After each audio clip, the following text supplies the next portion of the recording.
Hi అండి. ఈరోజు చాలా ఈజీగా అందరూ ఇష్టపడే వెజ్ మంచూరియన్ రెసిపీ ఎలా తయారు చేయాలో తెలుసుకుందాం. అందుకోసం 200 గ్రాముల క్యాబేజీ తరుగు, క్యారెట్ తరుగు తీసుకుందాం. అందులో 2 tablespoon cornflour, 2 tablespoon maida వేసుకొని టేస్ట్కి సరిపడినంత సాల్ట్, 1/2 టేబుల్ స్పూన్ కారం వేసుకోవాలి. బాగా కలుపుకొని చిన్న చిన్న ఉండలుగా చేసుకోవాలి. ఒక కడాయిలో డీప్ ఫ్రైకి సరిపడినంత ఆయిల్ వేసుకొని అది బాగా వేడయ్యాక ఆ ఉండలను ఒక్కొక్కటిగా వేసుకోవాలి. మీడియం ఫ్లేమ్లో గోల్డెన్ బ్రౌన్ కలర్ వచ్చేంత వరకు వేయించుకోవాలి. అలా వేయించుకొని పక్కన తీసి పెట్టుకోవాలి.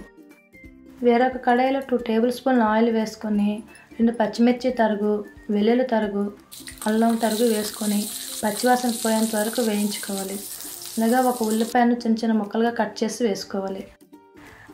బాగా వేగిన తర్వాత 1 tablespoon red chilli sauce, 1 tablespoon soya sauce, 2 tablespoon టమాటా ketchup, 1 tablespoon vinegar, 1/2 tablespoon పంచదార, 1/2 tablespoon pepper powder, capsicum వేసుకోవాలి. బాగా కలుపుకొని 1/2 గ్లాస్ వాటర్ వేసుకొని హై ఫ్లేమ్లో ఆయిల్ పైకి తేలేంత వరకు ఉడికించుకోవాలి. రెడీ చేసుకున్న బాల్స్ని వేసుకొని హై ఫ్లేమ్లో మాత్రమే గ్రేవీ మొత్తం పీల్చుకునే వరకు కలుపుకోవాలి.